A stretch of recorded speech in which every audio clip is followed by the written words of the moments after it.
انتہائی اہم خبریں جو آپ کے سامنے رکھنی ہے ناظرین۔ سب سے پہلی خبر آپ سب نے سن لی ہوگی کہ 27ویں آئینی ترمیم منظور ہو گئی ہے سینٹ سے۔ اس میں کتنی شقیں تھی یہ 27ویں تو نام لیا جاتا ہے، اس میں مندرجہ ذیل کتنی شقیں تھی یہ ہم آپ کو بتائیں گے۔ اور اس کے بعد ناظرین اب موٹر وے پر نیا قانون آ گیا ہے اور اس میں بس جو مسافر بس ہوگی اس کا ڈرائیور کا چالان ہوگا، اس کے بعد ناظرین سواریوں کا بھی چالان ہوگا، یہ ہم آپ کے سامنے رکھیں گے۔ اس کے علاوہ ناظرین حنیف عباسی انہوں نے اسمبلی میں اسپیچ کرتے ہوئے بڑے ہی جاہلانہ الفاظ استعمال کیے عمران خان کے لیے، اور وہ کیا الفاظ سے وہ ہم آپ کو سنوائیں گے اور اس پر بات کریں گے۔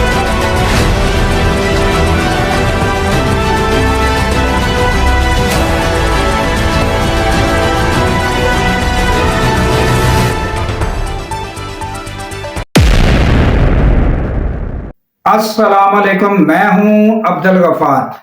ناظرین سب سے پہلے ہم آ جاتے ہیں کہ 27ویں آئینی ترمیم، آپ کو پتہ ہے کہ سینٹ میں اس پہ ڈبیٹ جاری تھی اور آج جو ہے وہ 27ویں آئینی ترمیم جو ہے 2/3 اکثریت سے 64 ووٹوں سے منظور ہو چکی ہے۔ اور ناظرین اس میں جو ہے تقریباً 59 شقیں ہیں، 59 شقیں ہیں مندرجہ ذیل۔ نام اس کا 27ویں آئینی ترمیم ہے، مگر اس میں 59 شقیں ہیں جو مندرجہ ذیل ہیں۔ ان کو جو ہے کسی نے ریویو کیا، کسی نے نہیں کیا، بہرحال یہ ہے کہ وہ اب منظور ہو چکی ہے۔ 2-4 شقیں تو بڑی مشہور ہوئیں، بڑی سامنے اس پر جو ہے تفاوضات ہوئے، مگر 59 شقیں ہیں ناظرین۔ اب وہ اسمبلی سے بھی آپ کو پتا ہے کہ وہ منظور ہو جائے گی اور تقریباً سب کا یہی کہنا ہے کہ وہ منظور ہو جائے گی۔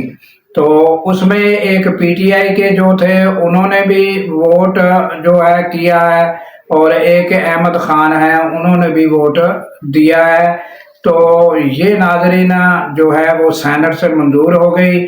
اور اس کے بعد اب آ جاتے ہیں ناظرین، ہم آپ کو بتاتے ہیں کہ جو حنیف عباسی ہیں انہوں نے ایک بڑی جاہلانہ اسمبلی میں گفتگو کی، حالانکہ جو ہے یہ اسمبلی کس کام کے لیے ہے اور کس طرح کی ادھر گفتگو ہوتی ہے یہ پہلے ناظرین آپ سن لیں۔ کہ ٹھنڈے دل و دماغ سے سوچیں، ٹھنڈے دل و دماغ سے سوچیں کہ کیا یہ پاکستان آپ کو مقدم ہے کہ نہیں ہے۔ مجھے نہیں لگتا جناب اسپیکر، یہ ان کا ایک ہی کام ہے کہ لیڈر باہر آ جائے۔ جی لیڈر کسی کے صدر بننے سے باہر نہیں آیا، لیڈر انسٹیٹیوشن پہ حملہ کرنے سے باہر نہیں آیا، ہندوستان اور پاکستان کی جنگ ہو گئی تو وہ باہر نہیں آیا، افغانستان نے پاکستان پہ حملہ کیا پروکسی وار کے ذریعے، دہشت گردی کے بہت سارے واقعات کیے، وہ باہر نہیں آیا۔ وہ باہر اسی وقت آئے گا جب عدالتیں اس کو چھوڑیں گی۔ اگر عدالتیں اس کو نہیں چھوڑیں گی وہ واپس نہیں۔ ابھی فاتحہ آپ نے پڑھی تھی، ہمارے بزرگ فوت ہو گئے اس اسمبلی کے، تو اگر یہی زیادہ شوق آپ کو رہا تو آپ کو قبل از وقت فاتحہ پڑھنی پڑے گی، تو اس وقت سے بچیں کہ آپ کو قبل از وقت فاتحہ نہ پڑھنی پڑے۔ میں نے کچھ کہا ہی نہیں آپ کو کچھ کہا ہے؟ کیا ہوا ہے؟ نیچے کوئی چیز تو نہیں ہے، نیچے کوئی چیز تو نہیں ہے، نیچے کوئی چیز تو نہیں ہے۔ تو ناظرین آپ نے یہ حنیف عباسی وزیر ہیں، پڑھے لکھے لوگ ہیں، مگر ان کی جاہلانہ گفتگو آپ نے سنی اور ان کے الفاظ بھی اسپنج کیے گئے۔ ناظرین یہ جو ہے یہ ایک قاعدہ قانون جو ہے یہ بننا چاہیے کہ اسمبلی میں ایسی گفتگو جو ہے اس پر بھی کوئی جو ہے کوئی قانون قاعدہ بننا چاہیے کہ اگر یہ متعدد بار ہو تو جو ہے ان کی رکنیت جو ہے وہ خارج کی جا سکتی ہے، یا 1 ہفتے کے لیے اسمبلی میں ان کا داخلہ بند ہو۔ کوئی تو طریقہ ہونا چاہیے کہ اتنی گھٹیا گفتگو کہ آپ نے سنا، ایک تو انہوں نے عمران کی دشمنی میں کتنی گھٹیا بات कर दी कि फातिहा ख्वानी कहा कि कबल वक्त ना उन पे फातिहा ख्वानी पढ़नी पड़ जाए। ये इंतहाई अफसोसनाक है नाज़रीन। इंसान जो है वो कहता है कि दुश्मनी में इस हद तक नहीं चले जाना चाहिए कि वो किसी जो है, एक मैं आपको अशार वो सुनवाता हूँ। उन्होंने कहा कि दुश्मन मरे तो खुशी ना करिए, सजना भी मर जाना। तो जब किसी के मरने पे इंसान को, चाहे वो दुश्मन भी हो, तो खुशी नहीं मनाना चाहिए। तो वो तो मुल्क के नाज़रीन वज़ीर आज़म रहे, उन्होंने मुल्क को क्या क्या दिया। तो अगर आप वो जेल में हैं तो वो अब जिंदा हैं, जेल में हैं। अल्लाह ताला उनकी उम्र दराज करे। और किसी के लिए भी हमें जो है वो कोई बदवा या गलत अल्फाज नहीं कहने चाहिए। तो ये पढ़े लिखे हनीफ अब्बासी साहब जो हैं, अब उन्होंने एक और बात की कि जब उनके इन अल्फाज पर एतराज़ात की आवाज़ आई तो उन्होंने असेंबली में बैठे जिन्होंने एतराज़ किया, अब उन्होंने उनको कितना घटिया लफ्ज़ इस्तेमाल किया कि क्या बात हो गई है, आपके नीचे कोई चीज़ तो नहीं है। तो दूसरे पढ़े लिखे लोग मुस्कुरा रहे थे। तो ये इंतहाई जाहलाना असेंबली में गुफ्तगू मैंने सुनी और इंतहाई नाज़रीन अफसोस हुआ।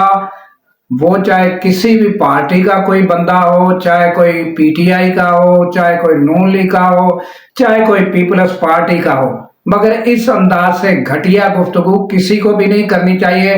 तो नाज़रीन इस पर आपने कमेंट्स ज़रूर करने हैं, और अगर ये मेरे अल्फाज आपको कोई अच्छे लग रहे हैं या दुरुस्त है तो आपने लाइक और सब्सक्राइब भी करना है। और नाज़रीन अब आ जाते हैं, हम आखिर में आपको एक अजीब बात सुनाते हैं कि नाज़रीन मोटरवे पर अगर कोई मुसाफिर बस होगी या कोई मुसाफिर वैन होगी, कोई भी बड़ी मुसाफिरों वाली गाड़ी अगर होगी, तो अगर उन्होंने सीट बेल्ट ड्राइवर ने नहीं बांधा होगा तो आपको पता है कि मुतअद्दिद बार बस को सवारी वाले रुकवाया जाता है, शनाख्ती कार्ड भी चेक किए जाते हैं और ऊपर भी चढ़कर मुसाफिरों को भी चेक किया जाता है। तो अब ये नया कानून जो है नाज़रीन, इसमें ये होगा कि जब गाड़ी रुकवाई जाएगी, सीट बेल्ट ड्राइवर ने नहीं बांधा होगा तो उस गाड़ी पर या ड्राइवर पर जो जुर्माना होगा, मगर साथ ही नाज़रीन मुसाफिरों को चेक किया जाएगा। अगर मुसाफिरों ने भी सीट बेल्ट ना बांधे हुए तो सब मुसाफिरों को भी, जिन्होंने सीट बेल्ट ना बांधे हुए, सबको जो है जुर्माना होगा। तो ये नाज़रीन अब नया कानून आया है। और ये नाज़रीन अगर देखा जाए तो इस पर अगर आप कहेंगे कि मैं मुस्कुरा रहा हूँ, मगर ये कानून नाज़रीन सीरियस और दुरुस्त है, क्योंकि ये बनाया गया है मुसाफिरों की हिफाजत के लिए। आपने नाज़रीन देखा होगा कि जब भी खुदा ना करे कोई भी ऐसा बुरा एक्सीडेंट हो या किसी पर भी ऐसा बुरा वक्त आए, मगर जब भी नाज़रीन एक्सीडेंट होता है तो उनके जो है, आपने देखा होगा कि वो जब एक्सीडेंट होता है तो जितने मुसाफिर है उनकी सामने वाली सीट से जो है सर टकराने से उनको बहुत शदीद नुकसान होता है। उसके बाद नाज़रीन ये होता है कि अगर बस कल्टी होती है तो जिस साइड में जो कल्टी होती है तो जो मुसाफिर है वो दूसरे मुसाफिरों से जा टकराते हैं। तो वो इंतहाई ये एक मामला इस तरह भी होता है। तो ये सिर्फ अगर सीट बेल्ट बांधा जाए तो नाज़रीन काफ़ी मुसाफिरों की हिफाजत हो सकती है। तो नाज़रीन हमें दीजिए इजाज़त इस दुआ के साथ कि अल्लाह ताला पाकिस्तान की खैर फरमाए, पाकिस्तान की सरहदों की खैर फरमाए और सरहदों पर मामूर हमारे जवानों को अल्लाह ताला शादो आबाद रखे। क्योंकि नाज़रीन जब हम रातों को सो रहे होते हैं वो सरहदों पर जाग रहे होते हैं। अल्लाह हाफिज।